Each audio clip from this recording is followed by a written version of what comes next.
There comes a moment in your life where you stop waiting for the perfect opportunity, waiting for someone to believe in you, waiting for motivation to suddenly crash into you like lightning.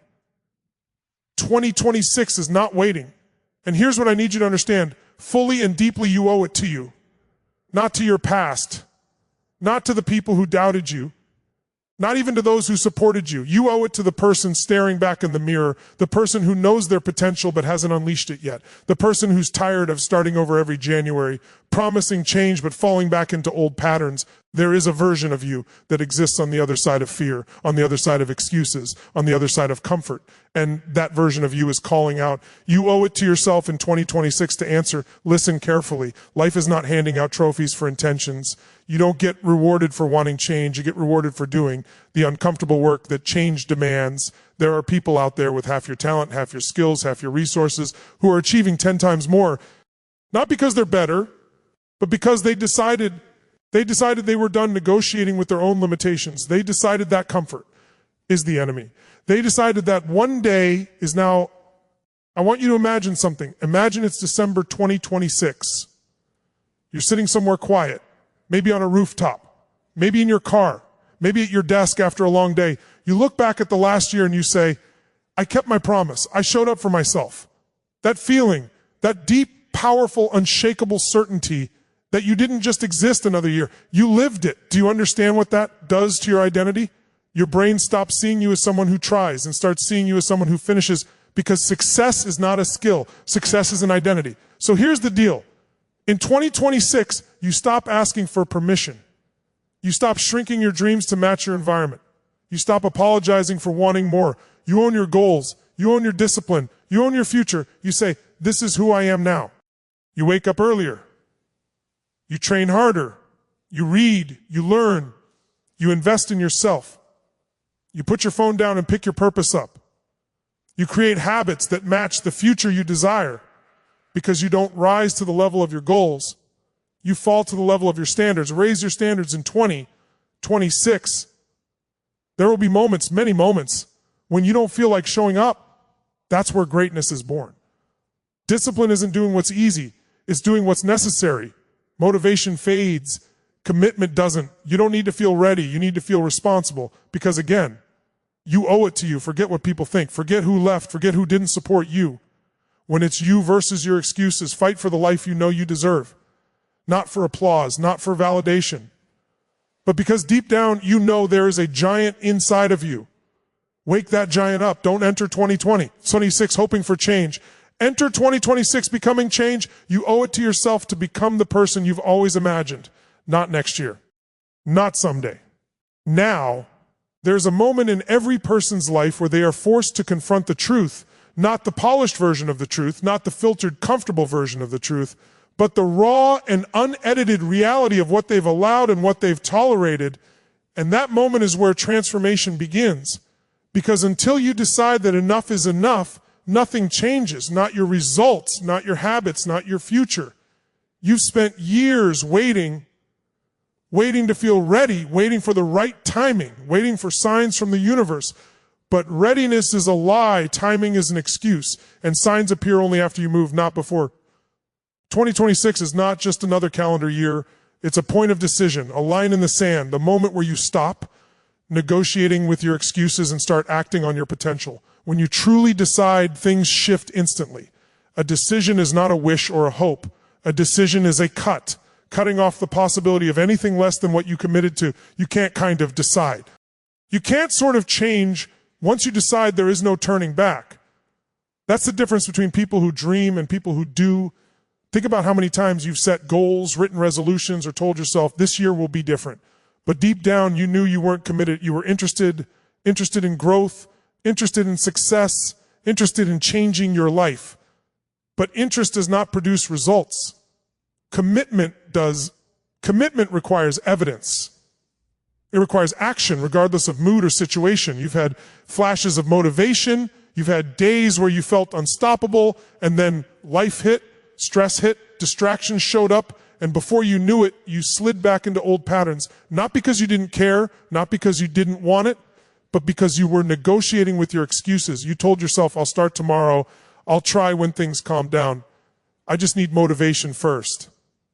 And days turned into weeks. Weeks turned into months. Then the year ended and nothing was different. 2026 doesn't require a new you. It demands the real you, the version of you buried under procrastination, self-doubt, and excuses. There is a version of you that wakes up early without complaining.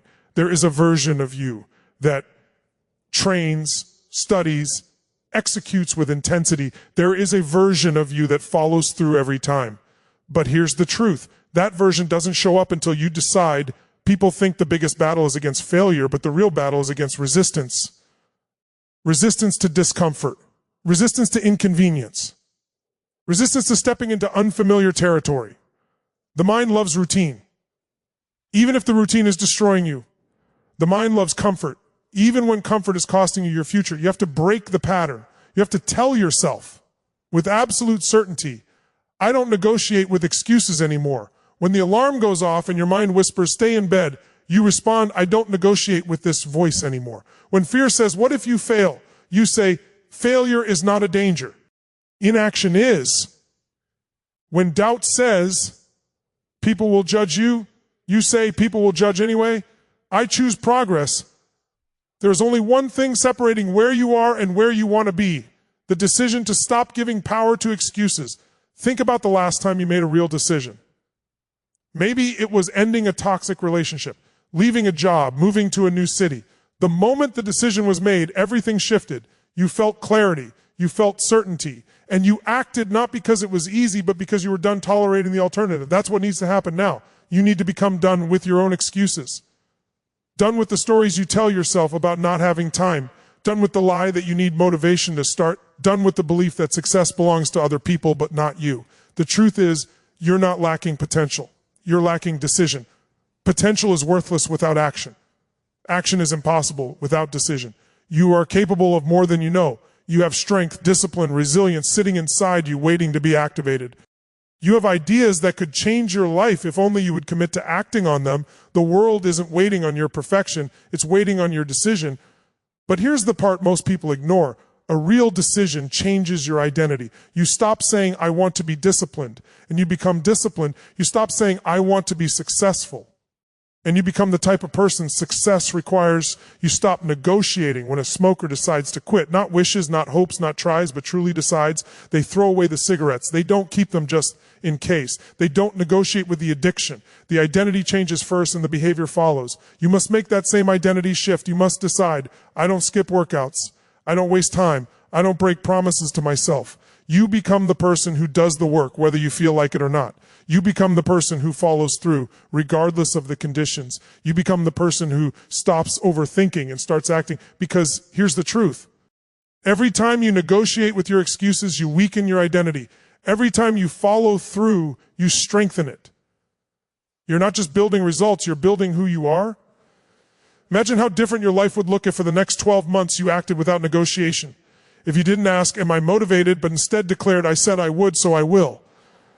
Imagine waking up in 2026 with the confidence of someone who didn't abandon themselves. Imagine what happens when the world finally sees the version of you that you have always known was there, just waiting for permission to take the lead. The question isn't whether 2026 will be different. The question is whether you will be different.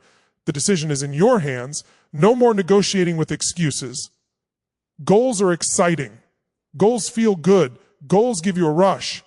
When you think about the future and the life you want, something inside of you lights up. But goals alone don't change anything. Goals are the vision. Standards are the structure. Goals say, I want this. Standards say, this is who I am. And there is a massive difference between wanting something and deciding you will no longer accept anything less. You've set goals before, you've written them down, you've imagined yourself achieving them. But the reason you didn't reach them wasn't because they were too big or unrealistic. It's because your standards stayed the same. Every result in your life right now is a reflection of your current standards, your relationships, your bank account, your energy, your health, your level of confidence. None of those are based on what you want. They're based on what you settle for. You don't get what you desire. You get what you tolerate. Someone can set a goal to get in great physical shape, but if their standard is, I work out only when I feel motivated, they lose. Someone can set a goal to make more money, But if their standard is, I'll work hard as long as it doesn't inconvenience me, they lose. Someone can set a goal to be more confident, but if their standard is, I avoid discomfort and stay quiet to avoid judgment, they lose. Your habits will always sink to the level of your standards. When you raise your standards, your habits must rise with them. When you lower your standards, your habits collapse. It's that simple. Think of it like a thermostat. If you set the thermostat to 22 degrees and the room becomes too cold or too hot, the thermostat turns on automatically to bring the environment back to the set temperature. Your standards operate the same way. You have internal settings for how much success you allow, how much love you accept, how much effort you give, how much discipline you operate with. If your results rise above your internal standards, you sabotage yourself to return to your comfort zone. If your results drop below your internal standards, that's when you wake up and take action. That is why people can sometimes make progress quickly, but then snap back to old patterns. Their environment changed, but their standards didn't. Success doesn't begin with inspiration. It begins with identity. When someone says, I'm trying to be disciplined, they've already lost. When someone says, I am disciplined, something shifts. No negotiation, no debate, no more back and forth between desire and doubt. A person with high standards doesn't need motivation to show up. They don't need a cheerleader. They don't need the perfect circumstances. Their actions are driven by their standards, not their feelings. Feelings fluctuate. Standards remain. You don't rise to the level of your goals. You fall to the level of your standards. If your goal is massive, your standards must be even greater. You can't have millionaire dreams with a minimum wage work ethic. You can't have a strong mind with weak habits. You can't demand excellence and operate with laziness. Life responds to effort, not intention. To raise your standards, you must first look at what you currently tolerate. What behaviors do you allow that you know are beneath your potential? What stories do you tell yourself that justify your lack of action? What patterns do you repeat because they're comfortable even though they slow you down? If you keep tolerating the same excuses, your results will stay the same. Every time you choose comfort over progress, you reinforce your old standards. Every time you choose discipline over temptation, you reinforce new standards. You are training your identity with every decision. If you say, I'll start tomorrow, you're teaching your mind that your goals are optional. If you say, I show up daily, you're teaching your mind that discipline is non-negotiable. Your standards communicate your self-worth. When you lower your standards, you silently tell yourself, I don't believe I deserve more. Raising standards isn't just about doing more, it's about becoming more. You start guiding your life with internal power instead of external circumstances. People with high standards don't wait for opportunities. They create them. They don't hope for change. They become the cause of change. Most people live by emotions. They act when they feel good. They stop when they feel tired. They change when they're inspired and quit when they're uncomfortable. But the ones who elevate their standards act independent of emotion. They do what needs to be done because that is who they are. There's a huge difference between saying, I want to wake up early and I don't hit snooze. One is a desire, the other is a standard.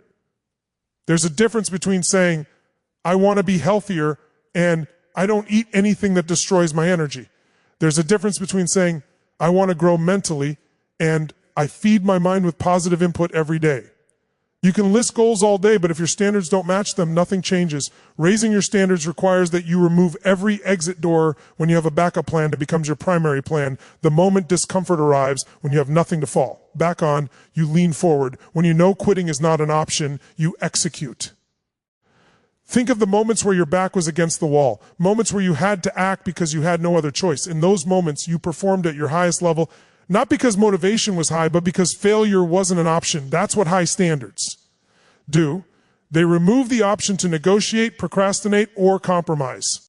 When you raise your standards, your life elevates naturally because your behavior aligns with your future, not your past. You don't ask, can I do this? You ask, what does the best version of me do in this moment?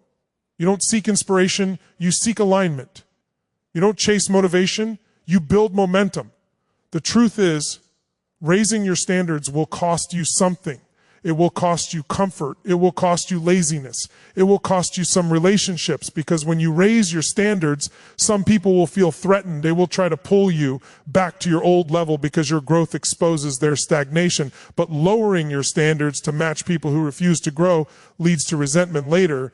You don't need people who justify your excuses. You need people who challenge your limitations. Raising standards is not a moment, it is a lifestyle. It is a daily commitment to refusing to accept anything less than what aligns with your future. It is saying, I'm not doing this because I feel like it. I'm doing this because I don't accept anything less. It is the decision to live by your commitments, not your emotions. Every morning you wake up with two choices. Repeat the past or create the future. If you want a different future, you must adopt different standards. This year, you don't need new goals. You need new limits. Limits on what you tolerate. Limits on excuses. Limits on how much of your potential you waste. When your standards rise, everything else rises with them. You don't get the life you want. You get the life you are willing to require of yourself. Motivation is powerful, but it's unreliable. It's like a spark. It can ignite something big, but it burns out fast. It comes in waves. Some days you wake up fired up, ready to attack the world, feeling unstoppable. And other days you wake up and feel nothing, no energy, no excitement, no drive. If your progress depends on being motivated, you will never reach your potential. Successful people don't rely on motivation, they rely on discipline. Discipline is doing the work even when the feeling is absent. It's following through on your commitments long after the excitement of making them has disappeared. Discipline is the muscle that separates dreamers from achievers. Anyone can start. Discipline ensures you finish. Think about the promises you've made to yourself in the past. I'll start working out. I'll wake up earlier. I'll start a new habit. In the moment you mean those words, you feel inspired. You imagine your future self. But when discomfort shows up, when you're tired, when you're stressed, when life gets inconvenient, motivation disappears and suddenly the promises you made to yourself become negotiable. Discipline removes negotiation. When you build discipline, you don't ask yourself, do I feel like doing this right now? You tell yourself, this is what I do. There's no debate, no back and forth, no internal argument. Discipline removes emotion from decision making. Most people fail not because they lack skill or talent, but because they allow their feelings to dictate their actions. Feelings are temporary. Discipline is permanent. Feelings say, I don't want to do it. Discipline says, do it anyway. Feelings say, not today. Discipline responds every day. The reason discipline beats motivation is simple. Discipline is a choice. Motivation is a feeling. And feelings cannot be trusted. They change based on your mood, your environment, your energy level, even the weather. If your goals depend on motivation, then your future depends on unpredictable circumstances. Discipline means deciding that your commitments are more important than your feelings. There is a version of you that exists on the other side of discipline. Stronger, sharper, more powerful, more confident, a version of you who can trust themselves. Because every time you act without discipline, you weaken trust in yourself. You teach your brain that your word means nothing. But every time you follow through, especially when it's hard, you build self-trust, you build identity, you build proof that you are the type of person who finishes what they start. Discipline isn't about intensity, it's about consistency. Anyone can do something once, anyone can be motivated for a day, but the person who shows up day after day without excuse, without negotiation, that person becomes unstoppable. Discipline is repetition. Repetition builds momentum. Momentum builds identity. When you keep showing up, you stop trying to be disciplined. You become disciplined. Think about athletes. They don't train only when they feel like it. They show up because that is who they are. Think about someone who is physically fit. You may admire the results, but what you don't see is the mornings they woke up tired, stressed, or uncomfortable and went anyway. Discipline is quiet. It doesn't post on social media. It doesn't brag. It doesn't need applause. It's built in silence and revealed through results. There is something incredibly freeing about discipline. Once you commit to a standard, once you decide this is what I do, life becomes simpler. You stop wasting energy deciding whether you're going to show up or not. You stop negotiating with your excuses. You stop bargaining with your future. You wake up and execute. The hardest part is not the work. The hardest part is showing up. The moment you start, momentum takes over. Action creates energy. People think motivation creates action. The truth is, action creates motivation. The moment you start moving, your mind aligns. The moment you take the first step, the resistance weakens. And the more disciplined actions you stack, the more momentum you build, Momentum is a force. Once it builds, it becomes harder to stop than it was to start. Every disciplined action reinforces your identity. Every time you say, I'll do it later, you reinforce your limitations. You are casting a vote with every decision, either for the person you want to become or for the person you're trying to leave behind. Discipline transforms your self-image. Instead of hoping you will follow through, you know you will follow through. That certainty is the foundation of confidence. Confidence is not built by thinking positive. Confidence is built by keeping promises to yourself. When you skip the workout, hit snooze, or procrastinate, you feel guilty not because you failed, but because you know deep down that you betrayed your potential. When you push through resistance and do what you said you would do, you feel powerful. That's the reward. Discipline pays you with pride. Think about the people you admire. They are not special. They simply operate at a higher level of discipline. They get the same feelings of doubt, laziness, fear, and resistance that you do. The difference is that they act anyway. That's discipline, to do what needs to be done long after the mood has passed. Your future will be shaped by your willingness to act without emotion. Discipline means you don't wait for motivation. You create motivation by taking action. Discipline means you show up whether you feel ready or not. Discipline means you do the hard things now so your life becomes easier later. Most people choose the path of least resistance. They do what is easy now, but pay for it in pain later. Discipline is the opposite. You do what is difficult now, and the reward is freedom later. Freedom of time, freedom of confidence, freedom of opportunity. The undisciplined life may feel comfortable in the moment, but it becomes a prison over time. The disciplined life may feel demanding in the moment, but it leads to strength, fulfillment, and power. Discipline says, I don't wait for the perfect moment. I make the moment perfect by showing up. The truth is, the people who win are not the people who never feel tired. They're the people who act despite feeling tired. They're the people who don't need to feel ready. They're the people who don't require hype to move. Discipline is choosing what you want most over what you want now. There will always be temptations, distractions, shortcuts, excuses, reasons to quit, and your mind will always try to negotiate. It will tell you, just rest today, just delay, just skip it. It's in those exact moments that discipline is built. Discipline is forged in discomfort. Discipline is born in moments where giving up feels easier. Every time you follow through, you strengthen your identity. Every time you break a promise to yourself, you weaken it. You're either building the life you want or reinforcing the life you're trying to escape. Discipline is not punishment. Discipline is self-respect. Discipline is proof that you believe in your future enough to act for it today. Discipline is how you show up for yourself, not once, not occasionally, not when you feel like it, but every day. There comes a point in your life where you have to stop asking the world for permission to become the person you know you were meant to be for too long. You've looked over your shoulder, checking to see who approves of your decisions, who agrees with your dreams, who understands your vision. But people who have never been where you're going cannot guide you. They cannot validate what they don't even comprehend. Your vision was given to you and you alone. It wasn't given to your friends, your family, your coworkers, your classmates, or the people scrolling through social media. It was given to you because you are the one meant to bring it into reality. Too many people delay their greatness because they are waiting for someone to say, yes, you can do this. But if you're waiting for that, you'll wait forever. People don't understand your dream because they didn't see what you saw. They didn't feel what you felt. They weren't there during the sleepless nights, the silent prayers, the moments of doubt, the flashes of inspiration.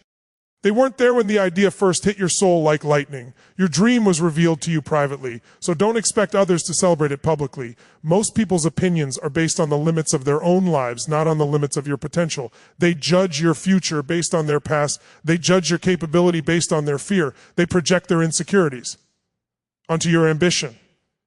When they say your dream is impossible, what they really mean is that it's impossible for them. When they say you shouldn't take the risk, what they really mean is that they never had the courage to take risks themselves. You cannot let small-minded thinking infect a limitless vision. And here's the uncomfortable truth.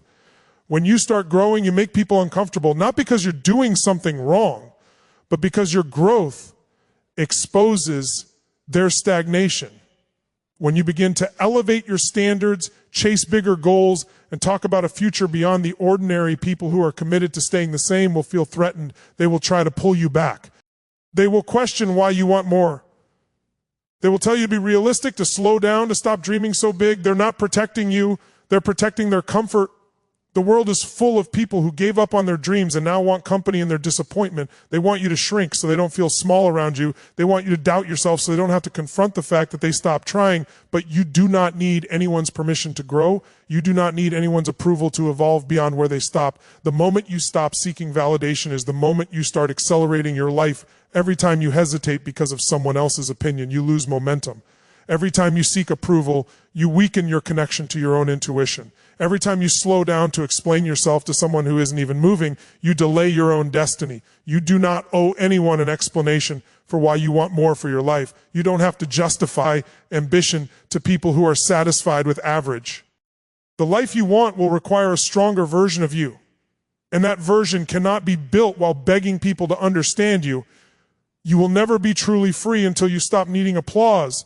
Validation becomes a chain that keeps you small. It traps you in a life of pleasing, performing, and proving. Instead of living boldly, you live cautiously. Instead of being who you are, you become what others expect. You dim your light to make others comfortable, but shrinking yourself to fit into someone else's comfort zone does not make them bigger. It only makes you smaller. Your job is not to convince others. Your job is to execute. Your vision shouldn't need a sales pitch. The results will speak for themselves. There is power in moving in silence. There is strength in keeping your goals private until they are real. When you take action quietly, you avoid unnecessary opinions. When you see progress, you gain confidence. And when you finally reveal the results, people won't be able to deny them. Too many dreams die because they are exposed too early. You shared your vision with people who were never meant to see it. You revealed your idea to people who couldn't understand it. You handed your dream to people who didn't have the capacity to protect it. Not everyone deserves access to your vision. Some people will only water your doubt, not your potential. Start trusting your own voice. Start listening to your intuition. You know what you feel inside. You know when something is meant for you. If your heart keeps pulling you in a direction, there is a reason. If the dream won't leave your mind, it is not random. Your gifts are not accidental. Your desires are not a mistake. Stop asking people who have never built anything if your dream is worth building. You don't need validation. You need commitment. You don't need approval. You need execution. You don't need permission. You need courage. The moment you stop seeking external validation, you unlock internal power. You begin to move differently. You walk with purpose. You speak with conviction. You stop apologizing for wanting more. You stop second-guessing yourself. You stop watering yourself down. At some point, you have to become your own authority. You have to sign your own permission slip. People will judge you whether you succeed or fail. They will criticize whether you play small or play big. So if you're going to be judged anyway, make sure you're being judged while pursuing something meaningful. Don't let their doubts become your doubts. Don't let their fears become your fears. Don't let their limits become your limits. Some people won't understand your dream until they see the results. Some people won't clap for you until strangers praise you. Some people won't support you until they need you. Stop trying to convince them. Your vision is not a community project. It is a personal calling. Some journeys cannot be explained. Some callings cannot be understood. You are not here to be average. You are not here to blend in. You are not here to meet expectations. You are here to break them. When you stop seeking validation, you stop living according to someone else's rules. You begin to create your own. You begin to walk into rooms with certainty instead of hesitation. You begin to choose boldly instead of cautiously. And the world responds to boldness. Silence the noise. Redirect your focus inward. Trust the vision that was placed in you. It wasn't given to dozens of people. It was given to one, the person capable of fulfilling it, the person willing to pursue it, the person strong enough to own it. There is a moment where wanting something is no longer enough, where dreaming, visualizing, planning, writing down goals, it all reaches a point of exhaustion because you realize one truth. Becoming the person you want to be requires more than desire. It requires identity. It requires commitment to who you are becoming, not just excitement about what you hope to achieve. Goals are external, but identity is internal. Goals can be lost. Identity can't. Most people focus on achieving things, having success, having money, having confidence, having discipline, but they forget that achievement is a result, not a starting point. They want the outcome without becoming the person who produces that outcome. They want the fruits without planting the seeds. They want the rewards without embracing the responsibilities. They want the transformation without enduring the discomfort. The truth is brutally simple.